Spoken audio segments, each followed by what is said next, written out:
Good afternoon. It's Stacy Wyatt with the Stacy Wyatt Real Estate Group at eXp Realty, and I hope you are enjoying this Friday, April 24th. We're shooting live here in Metro Atlanta with our special Atlanta Real Estate Market Report, The COVID Effect. Now, this is episode 2, so if you missed episode 1, please go check it out on our YouTube page. In episode 1, we covered pretty much the macro real estate market. We looked at the first quarter 2020 as it relates to real estate, and it was really outpacing 2019 until we ran into the second week in March when COVID actually, I guess, became a word, right? It's been a word, but really in our day-to-day lives, that's when COVID happened. Schools were closing, they were issuing shelter-in orders, and then we took really a 5-week look at the real estate market since COVID became in effect. And then we covered some bullet points of what Freddie Mac's outlook was for the remainder of the year into next year. So today, what we're going to cover is really a 6-week look now of the Atlanta real estate market and the COVID effect. So first of all, just to recap from last week, the metro market, so let's say the 30,000 view of all of Metro Atlanta, for all practical purposes is a seller's market. So single family detached homes, really it's a seller's market till you get up to about 750K, and then north of that it turns into a buyer's market. Now, it does vary a little when you dive into the micro, so if you're down in Buckhead, Morningside, Brookhaven, where the sales values tend to be higher, it still could be a little bit of a sales market in this arena, but overall, Atlanta's in a seller's market, okay?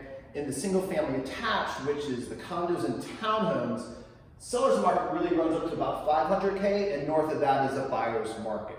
So that's the global look of Atlanta real estate. What we're going to do now is take a week-by-week look of the Atlanta real estate market. So as far as the COVID effect, we're considering this the second week of March 9th, through April 17th, which was last Friday. Now, we do have data coming in this week. However, it's a pretty big lag. For instance, the closings yesterday probably have only been like 10 or 20% reported. So we'll always be giving you the data today for the prior week. So let's look at the last 6 weeks. So new listings in week 5 appear to have bottomed, okay? Week 6, we've had a slight increase. So the good news is they're not going down. They actually look like hopefully working on a trend upward. So that's definitely good news.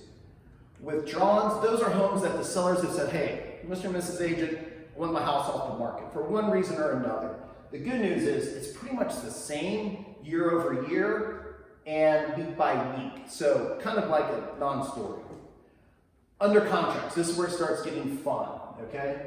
Week 5, it looks like the home's bottom. Pretty substantial, especially year over year. We were down almost 24%. But just between week 5 and week 6, new contracts jumped almost 18%. So that's awesome. New contracts are a leading indicator, right? So in 30 days, plus or minus, those will turn into closings. So if that trend continues, we're definitely on a good path.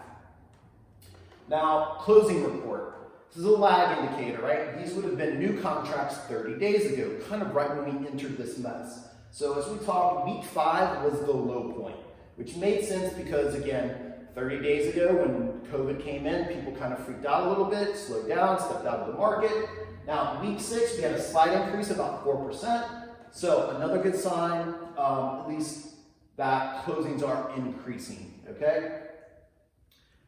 The other piece of data that really lines up here is if you look, showing time is basically the service that realtors use, that little blue box that sits on your porch.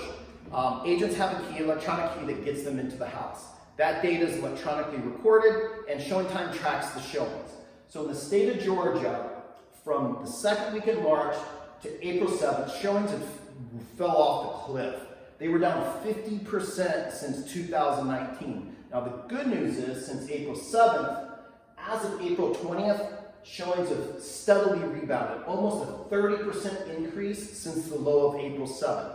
Well, if you look at April 7th and go a couple slides back, the amount of contracts spiked starting April 7th. That's new homes going under contract. So that is another awesome sign, and the data lines up between both of those. So what's today's plan, the market of the moment? Now, as I'm talking to clients and even our team, we're taking this day by day and week by week, right? We're kind of in unprecedented times, and you can't really take this at a monthly view. The market's very volatile, so we need to be given advice in short term. So what are we telling our sellers? Again, listen, Inventory is ridiculously low. We do not have enough houses for the amount of buyers in the market. So that means a lot less competition for our sellers. Showings have increased almost 50% since April 7th, which we saw in the prior slides. So that's another bit of good news. There's more buyers coming out to look at your house. Great time to declutter, take care of deferred maintenance, and get your house in pristine condition, right? Buyers have high expectations. If your house is priced right and looks good, you're likely going to get a contract. Now, consider the near-term market a beauty contest and a pricing war.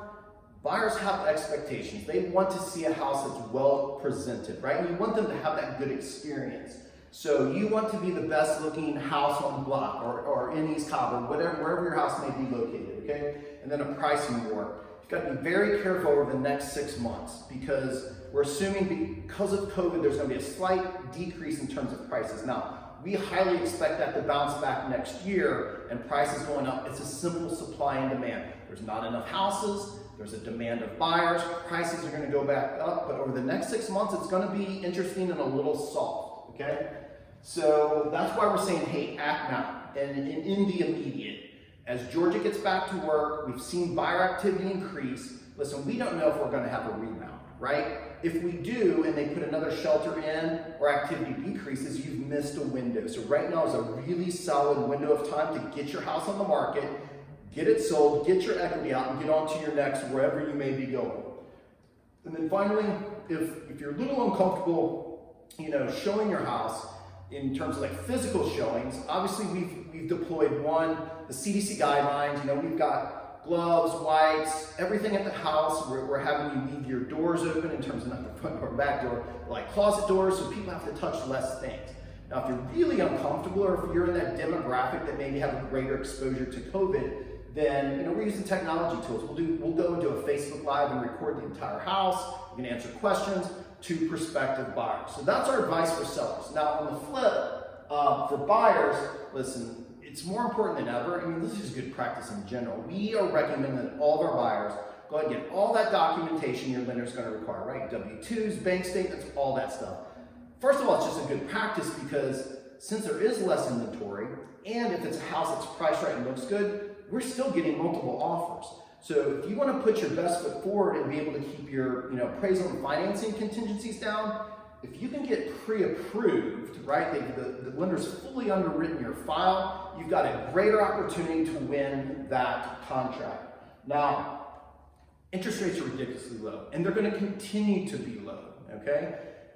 With us racking up the stat, everything that's going on in the country, and you've seen the numbers, interest rates are going to have to stay low to spur activity, right? They need to get the economy rolling again. So interest rates are going to be low. Now, don't get greedy because, listen, 3.5% on a 30-year mortgage is still ridiculous, right? That's an awesome rate. What if they may come down a little in the fall? They might, but you also don't understand the underbelly of the mortgage market right now. There's a lot of risk lenders are taking because some crazy stuff that FHFA, which is the agency that basically oversees Freddie and Fannie, there's some penalties they're putting on this lenders that could potentially affect rates, okay? But overall, rates are going to stay down, so I say don't gamble. If you're in the market for a house, you may have a little perfect storm where the prices either flattening or going a little lower for the interim, along with low rates, man, that's a win-win for a buyer. Now, definitely recommended to talking to local mortgage, independent mortgage companies, right? We've been staying away from the big banks. First of all, it's a tough mortgage experience. But as we talked about in the next line down, mortgage guidelines are changing and the big banks are really tightening up. For instance, just as an example, in 2019, the average credit score of a buyer that obtained a mortgage from a big bank was like 746. They're only touching the premium of the premium of the premium buyers, right? It's their risk management. These independent mortgage companies are offering better products to serve a wider margin, and I'm gonna be honest with you, the customer service is way better. I can call any of my independent mortgage companies on a Saturday and say, hey, we have a buyer, we need to talk through some stuff. So that's why we're recommending that, okay? And then if you're uncomfortable viewing homes in person, listen, we can deploy FaceTime. We'll go out, listen, we're in this market every single day. We're here to serve you. We'll go out and do FaceTime, we'll do live video, you can ask questions until you get to a place that you feel a little more comfortable to go view homes in person. So That is this week's look. Definitely the signs are improving. We're here to serve you if you have any questions. If you know somebody that's in a pinch, that cannot cover their mortgage, has questions about what forbearance is, and really need to be comfortable with what that is and ramifications, any real estate related questions, listen, we're here to serve you. You can call me anytime, 24/7, anybody on our team, 24/7. We'll be able to answer your questions. So enjoy the weekend, and we look forward to seeing you again next Friday. Thank you.